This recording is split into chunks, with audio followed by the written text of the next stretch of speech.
Police स्टेशनच्या आवारामध्ये कोयत्यानं सपासप वार करून एका सामाजिक कार्यकर्त्याचं जीवन संपवलं.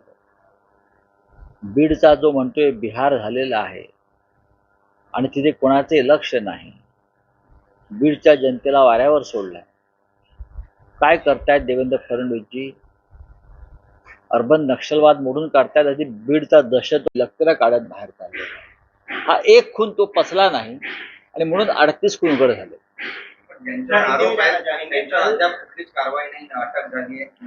जर आरोप आहेत आणि त्यांच्यावरती कारवाई होत नसेल तर त्याला जबाबदार या राज्याचे गृहमंत्री आहेत. गृहमंत्री कोणाला तरी वाचवतायत. गृहमंत्री हे दुबळे आहेत, कमजोर आहेत, हे यातून स्पष्ट होत आहे. ही गृहमंत्र्यांची जबाबदारी आहे ना. जर लोकांच्या मनात भावना आहे की खरा आरोपी सूत्रधार वाचवला जातोय, तर ती शिंतोडे जे आहेत हे या राज्याच्या गृहमंत्र्यावर पडतायत. गृहमंत्री जे नाकाने कांदे सोलतायत, कोणालाही सोडणार नाही, किती मोठा असू द्या, बरं का, किती मोठा असला तरी तो तुमच्या पदराखाली आहे, तुमच्या खिशात आहे. पण धनंजय मुंडे काल असं म्हणाले की किती कोणी कोणाच्याही जवळचा असू द्या त्याला कडक शासन फाशीची शिक्षा करा. मग जो जवळचा तुमच्या असेल कोणी त्याला फाशीच्या तख्तापर्यंत पोहोचवण्यासाठी आपण पोलिसांना सहकार्य करा. आपण जोपर्यंत सत्तेत आहात तोपर्यंत ते शक्य नाही असं लोकांच्या भावना आहेत. बोले आपका क्या भाई?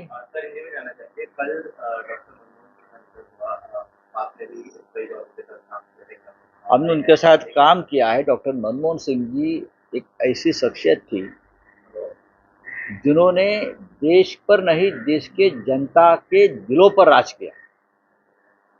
नरेंद्र मोदी और उनकी जो टीम है, ये सभी ने डॉक्टर साहब को बदनाम करने की बहुत कोशिश की. मौनी बाबा कहा, पपेट कहा, सब कुछ कहा, लेकिन यह आदमी इतना प्रामाणिक और सभ्य रहा कि कभी गलत शब्दों का इस्तेमाल नहीं किया अपने जो विरोधी है उनके लिए.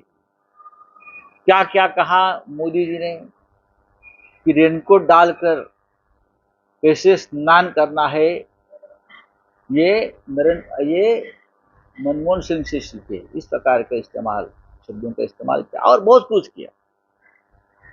लेकिन मनमोहन सिंह एक हिम्मत वाले नेता थे.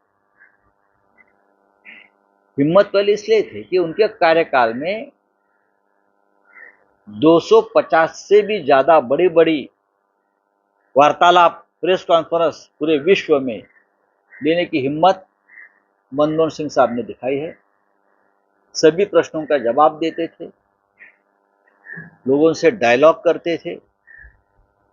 अभी के प्रधानमंत्री के पास अगर इतनी हिम्मत है तो बताइए, मनमोहन सिंह ऐसे वक्त इस देश के वित्त मंत्री बने जब हमारे देश के तिजोरी में सिर्फ 16 दिन के पैसे बचे थे देश चलाने के लिए. ऐसी हालत में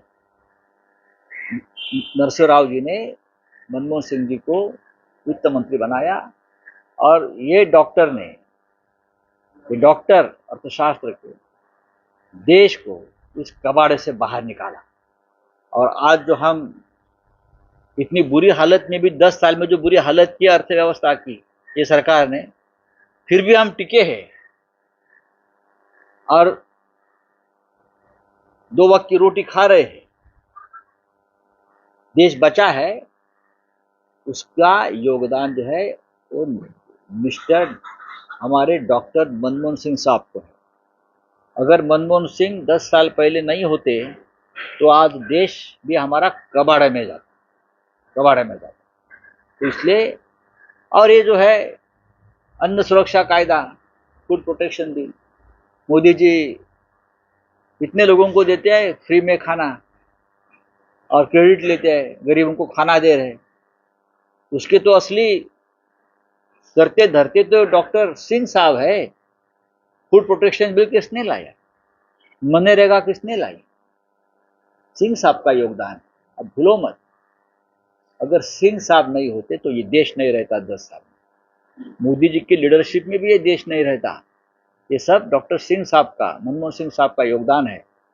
आज हम जिंदा है, आज हम सांस ले रहे हैं, हम 2 वक्त की रोटी खा रहे हैं, आज भी हमको ठीक से सैलरी मिडिल क्लास को मिल रही है। उदारीकरण किया उस साहब ने, ये उनकी बदौलत हो रहा है सब। सर, इंडिया अलायंस को लेकर एक सवाल है। दिल्ली में चुनाव होने से पहले आम आदमी पार्टी और कांग्रेस के बीच आपस में जो है मतभेद देखे जा रहे हैं। आम आदमी पार्टी ने देखिए चुनाव में इस प्रकार के मतभेद होते हैं। आप सत्ताधारी पार्टी है दिल्ली की, बीजेपी और कांग्रेस सत्ता में आना चाहते हैं दिल्ली में, तो टारगेट किसको करेंगे? जो सत्ता पे है, जिससे सत्ता छीननी है उससे करेंगे। लेकिन ये नहीं भूलना चाहिए कि 6 महीने पहले आप और कांग्रेस ने एक साथ चुनाव लड़े और शायद आने वाले लोकसभा में भी हमको एक साथ चुनाव लड़ना पड़ेगा। तो सोच समझ कर, संयम से अपनी बात रखनी चाहिए। मैं इतना ही कहूँगा। भारतीय जनता पार्टी को 2060 करोड़ से ज्यादा का चंदा मिला है और कांग्रेस को 200 करोड़ का चंदा मिला है। अरे हमको तो 50 करोड़ भी नहीं मिला है। ये भारतीय जनता पार्टी है। 2060 करोड़ से ज्यादा का चंदा, तो समझ लो 2000 करोड़ से भी ज़्यादा जो पैसा मिलता है कहाँ से आता है? उसमें से आधे से ज़्यादा लोग भ्रष्ट है, आधे से ज़्यादा लोगों के ऊपर सीबीआई ईडी की कार्रवाई चल रही है, आधे से ज़्यादा लोग बीजेपी सरकार के लाभार्थी है, ठेकेदार है, तो उनको पैसा देगा। ये करप्शन ही है, करप्शन है। मोदी जी क्या जीरो टॉलरेंस ऑफ करप्शन की बात करते हैं? उनके तिजोरों में भ्रष्टाचार का पैसा है। चलिए, थैंक यू। सर, महानगर पालिका निवडणुकांसंदर्भात